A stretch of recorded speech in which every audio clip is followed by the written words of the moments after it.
Hello, good day, and welcome. Today, I'll be taking a very short topic class on the topic of brand management. Now, this is a subject from sales and marketing field of management, and my goal here is that by the time you're done, you will have all the understanding of all the basics of this topic of this subject that are necessary in order to effectively manage a brand yourself. Should you ever get the opportunity in your future, right? So let's begin. Let's start by talking about what a brand is. See, a brand is any identifying symbol or mark or logo or anything that companies use to distinguish their products from others, right? So that's basically the definition, but maybe you may not understand exactly what that means. So let me illustrate with the help of a few examples. If I were to tell you that please go and do an internet search, then you would go to Google, right? Similarly, if I were to tell you to please go on any social networking website where you can make a few friends, then obviously the first name that comes to your mind is Facebook. If I were to tell you to go to the marketplace and to buy a brand of 2 minute noodles, instant noodles, right? The first thing that comes to your mind is probably Maggie. And if I were to tell you to say send a message on your phone, but not use a WhatsApp, you use anything. I'm so sorry. What I meant was that if I were to tell you to send a message on your phone but not use SMS, then probably the first thing that comes to your mind is WhatsApp. Similarly, if I were to tell you to go and get a photocopy, you would get a Xerox. And finally, if I were to tell you to have a break, you would have a Kit Kat. These are some examples of brands. Now, these are all very famous names, but brands are also represented as the definition mentioned, not just by famous names, but also by famous logos or let's say famous taglines. For example, if I were to say just do it, the image which comes to your mind is that of Nike. If I were to say have a mint with a hole, you would think of Polo. If I were to say because you're worth it, you would think of L'Oreal. If I were to say there are some things money can't buy, for everything else, there is MasterCard. And if I were to sing this little jingle,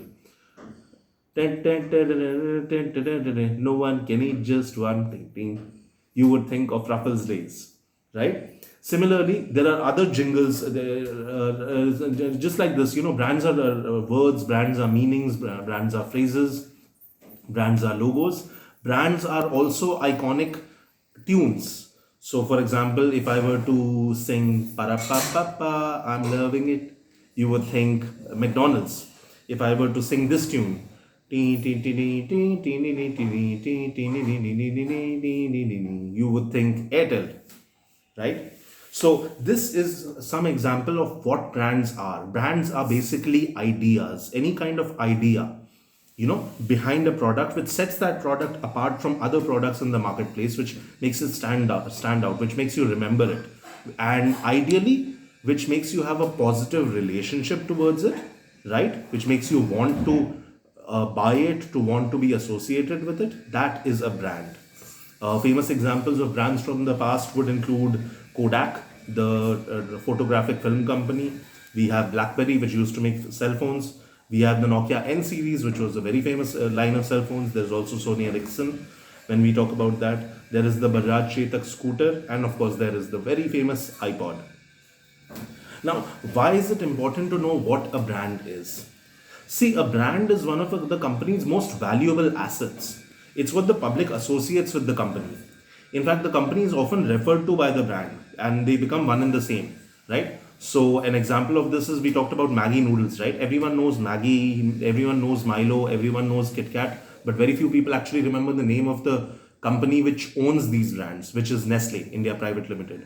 And the same goes for Google, which we've also talked about. Google is actually just the name of the brand. The company itself is called the Alphabet Corporation. That's what it's legally registered in the United States.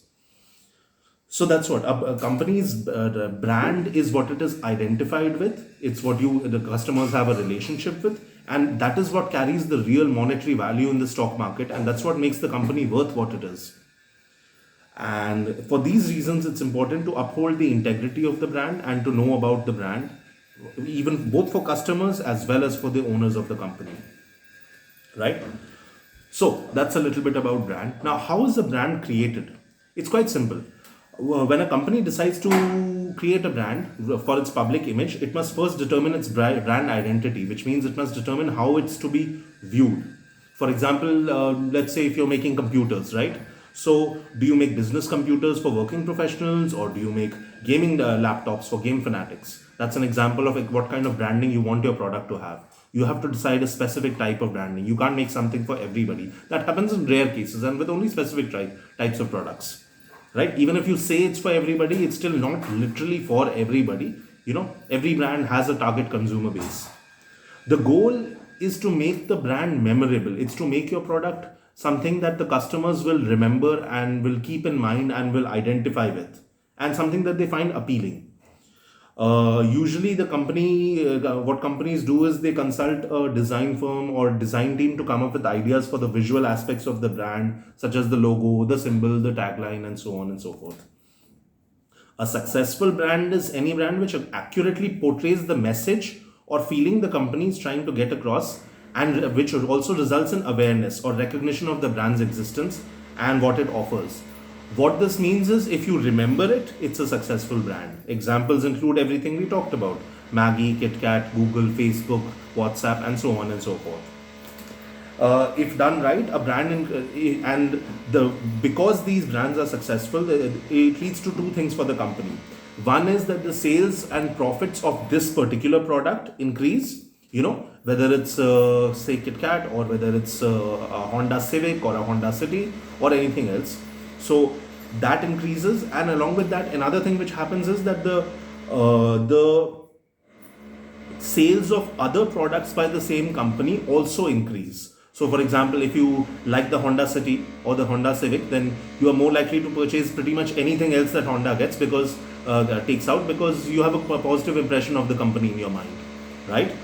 And that's what this happens because a good brand engenders trust in the consumer. And after having a good experience with one product, the consumer, which is you, which is me, which is everyone, all of us, is more likely to try another product related to the same brand. This is what is known as brand loyalty. And finally, let's talk about brand management. Now that you know what a brand is, why it's important, and how it is created, once you have a brand, how do you manage your brand? What you have to do is, you have to do something to maintain the power of your brand and to increase the value, to maintain the value and to increase the value over time, so that your profits go up, right? This is basically why everyone does it. The reason we had businesses are conducted, business activity takes place, is to generate profit. So that will happen. One of the reasons that happens, one of the very important ways that happens, is through brand management, right? And it requires three basic things in order to for you to effectively manage a brand. For you to be an effective brand manager, do effective brand management, you need to do three things. One of them is a comprehensive understanding of the brand. You need to know exactly what your brand, what your product is. Number two, you need to know who your target market, who your target consumers, your customers are. And finally, you need to have some sense of the overall vision of your brand, of your company and your brand. What this means is, what that last one means, for example, is let's say Volkswagen, right, which is a company which makes cars, and the name itself, Volkswagen, means the people's car, which means that they cannot, for example, come out with a series of products aimed at extremely high-end customers like royalty and film stars and all. In the same way that say Ferrari or Lamborghini do, because that's not who they are. That's not the company's vision. The company's vision, the company's mission, their reason for existence is to generate cars, to create cars for the people, for the common man, which is why that is what they should focus on. And any product, any brand which they try to create, which they try to come up with, which they try to market to consumers, to sell to consumers, should be aligned with this vision.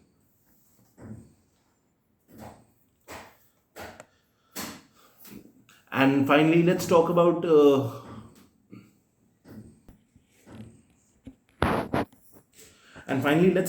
why brand management is so important. Although I've told you what it leads to, it's important to understand that brands have a powerful influence on customer engagement in competition and markets, and on the management of the company. A strong brand presence in the market differentiates a company's products from its competitors and creates brand affinity, which means a liking for the brand